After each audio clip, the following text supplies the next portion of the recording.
Now welcome to the 21st Man, the season finale, where we're redefining masculinity through our 4 pillars of modern manhood: integrity, community, entrepreneurialism, and today's focus, mental health.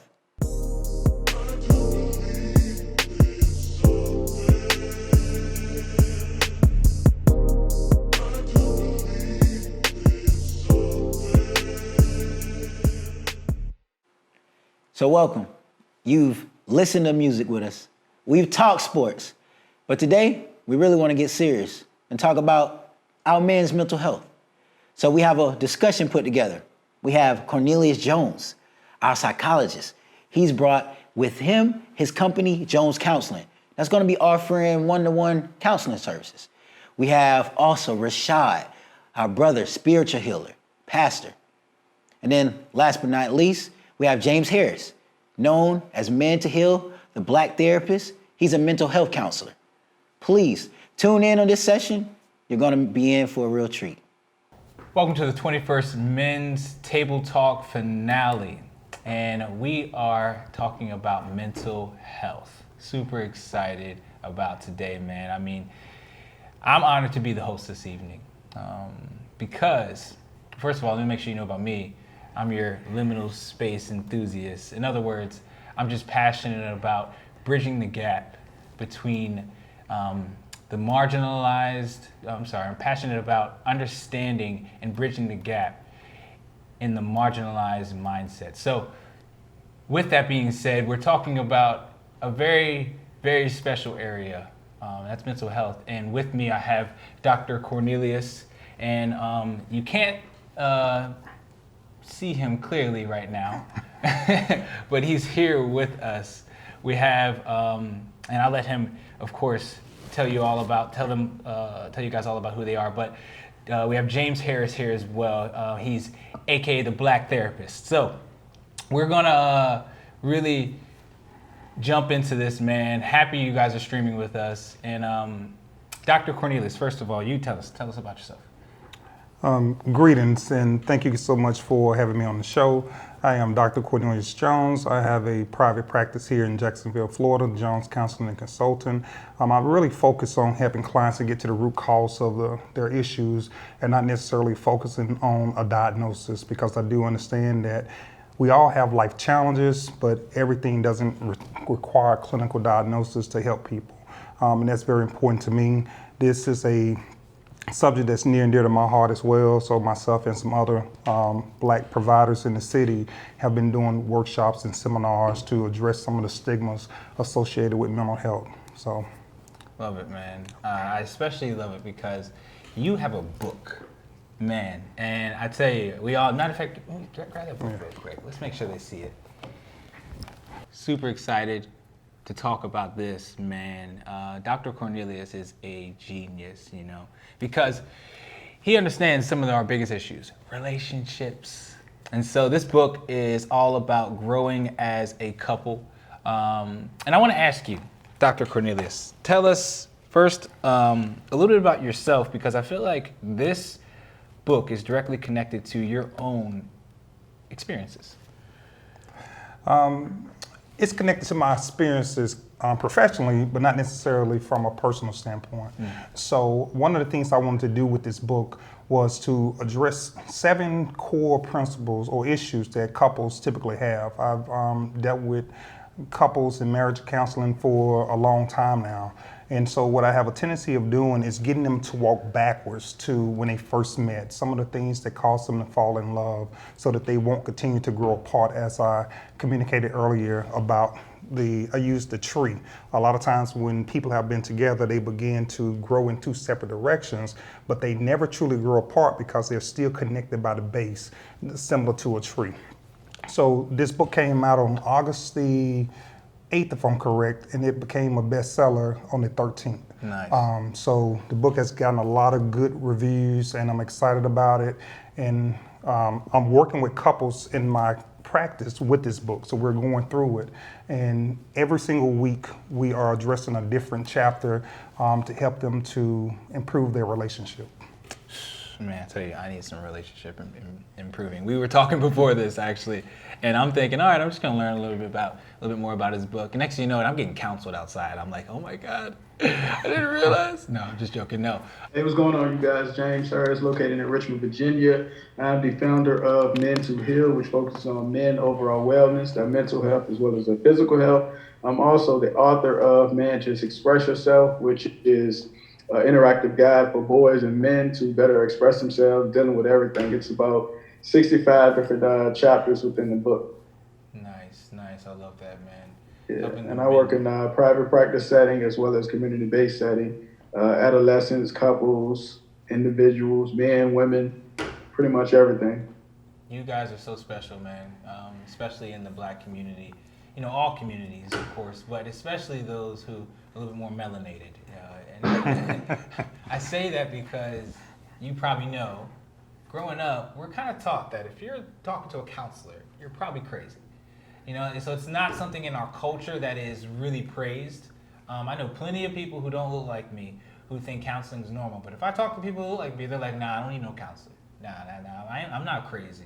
I say you're crazy if you don't have a counselor, you know? And so when I think about what this book emphasizes when it comes to relationships, and I hear you say about your book, I can kind of see the connection. So I'm curious about your thoughts. What do you believe when it comes to a relationship? What do you believe is the proper way of, becoming one in marriage, or the proper way to be in a relationship? Should you believe that it should be just looked at as a mate, or just as a partnership, or do you believe it's a combination of both? What do you think? Yeah, I mean, I think, to be honest, in my experience, I think it's a combination of both. You guys have to have a foundation going into it and establish which direction you want the dynamic of the relationship to go.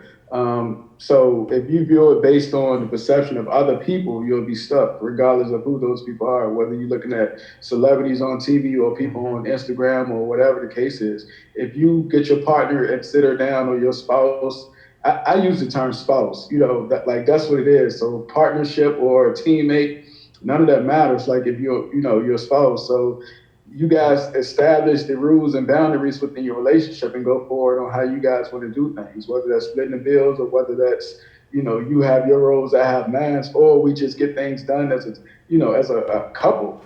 Yeah. So for me, I think it's more of the dynamics based on your relationship. And if y'all wondering what I'm looking at, so we actually have him on screen. We're watching him right now. So I feel like what ends up spiraling down, and you talk about this in your book as well, is it spirals down all the way down to the point of depression. And I've been thinking about everything going on with COVID. Mm-hmm. I can only imagine how many people y'all have been seeing when it comes to this pandemic. People who have been more open to counseling. Would you say depression has been on the rise? And James, I'm sure you can speak to this as well, but what I've been getting a lot of phone calls, it's not just COVID, it's also the social climate that we have. I'm having a lot of people that's reaching out because they just can't deal with the consistent stuff that they're seeing on the news where unarmed citizens, African Americans, are being targeted and killed. So the racism, the political climate, the COVID-19, and the uncertainty of the future has definitely led to an increase of phone calls into my office. Wow.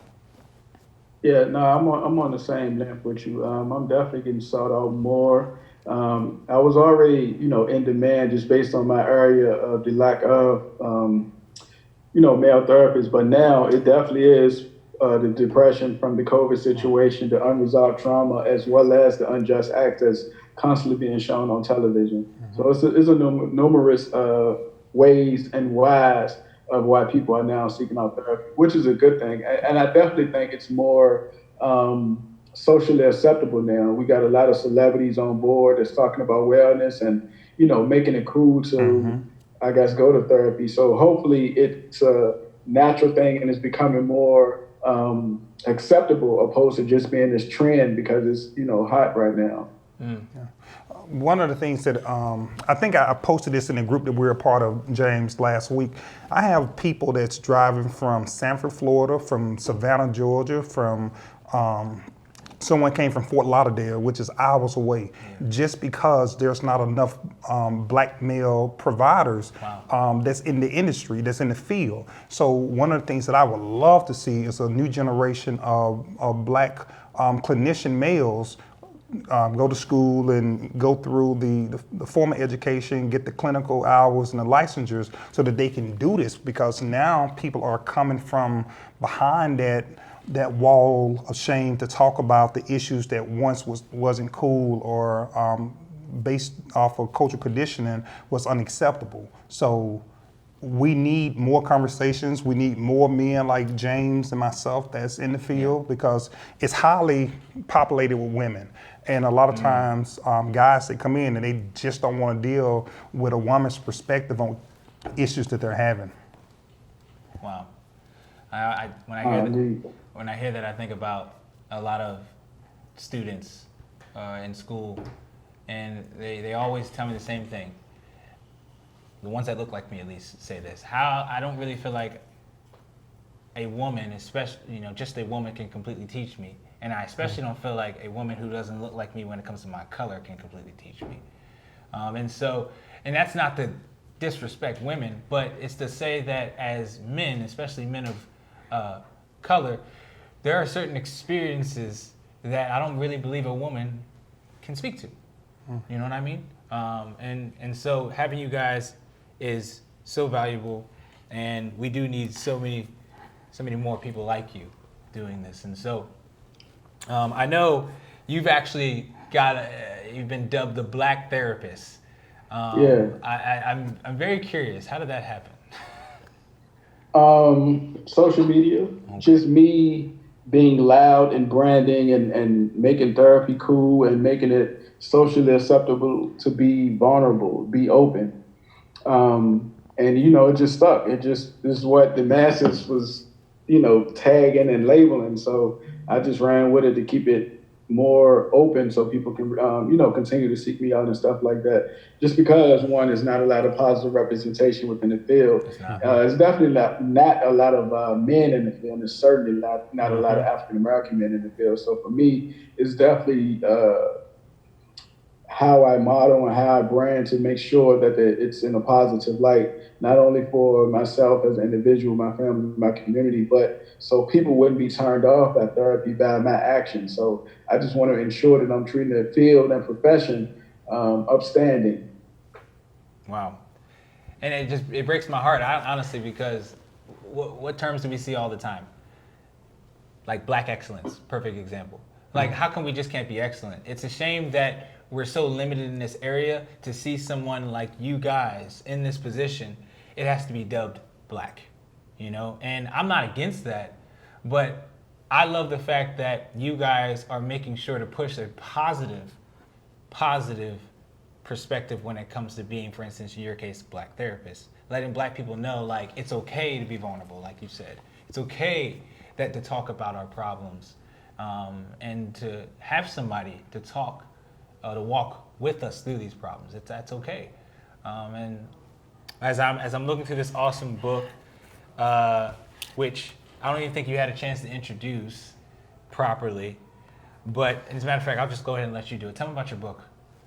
Yeah. So I got published in April. It's called Man, Just Express Yourself. It's on Amazon, Barnes & Noble, Target, Walmart, and of course my website, men2heal.com. And it's an interactive planner guide. So the men, boys have an opportunity to write out their answers or draw out their answers depending on, where they are, if they want to be creative in that expression. But it's pretty much a tool, man, to just get people back engaged to who they are. Again, it's over 65 different topics talking about, affirmation, goals, trauma, mood, affection, anger, displacement, feelings, head of household, communication, mental health, confidence, manhood, sadness, just different topics that men wouldn't often discuss. So it's a good tool for a young boy to do. Let's say you got a 10-year-old son. This is a tool that he can grow with. He can do this book at 10 years old, and then in a year or two, he can flip back through it and see if he can identify his triggers now, is he still bothered by the same thing? Or if he's outgrown those behaviors, or couples can do this. A wife can purchase this book, give it to her husband, he can complete a couple pages, give it back to her, and they can exchange dialogue over it.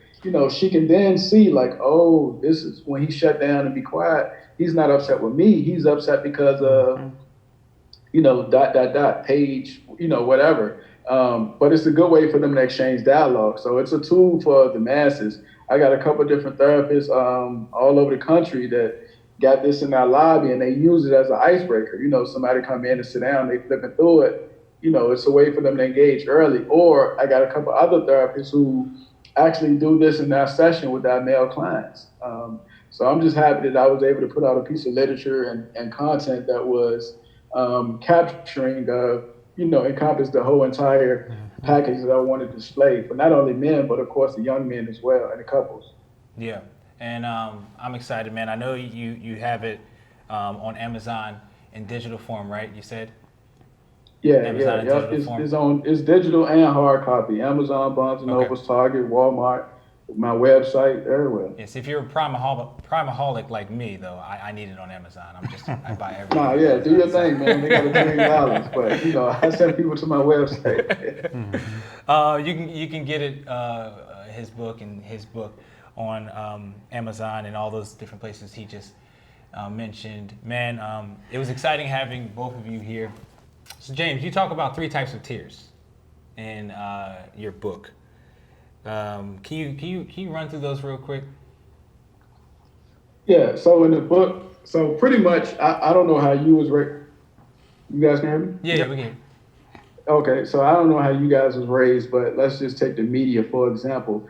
It's still socially acceptable for a man to display tears. Like if you see the memes of Jordan crying and Tyrese crying and all that stuff, like it's still not acceptable. But people don't understand that it's like healthy to cry, healthy to express that emotion. And the 3 type of tears that I discuss in the book is, of course, reflex tears, which are those tears that push out like the germs and the bacteria and stuff like that. Like if you get poked in the eye, those tears start, coming down. Or if you around like cigar smoke for too long, how your eyes start watering up. Those are your reflex tears. And of course, your continuous tears are those ones that lubricate your eyes to make sure that you can continue to blink and your eyes not getting dry and stuff like that, so you wouldn't have seeing issues when you progress to be an older age. And then, of course, the emotional tears are those ones that people are not as socially inclined to accept, because you get labeled as soft or weak and stuff like that. Yeah.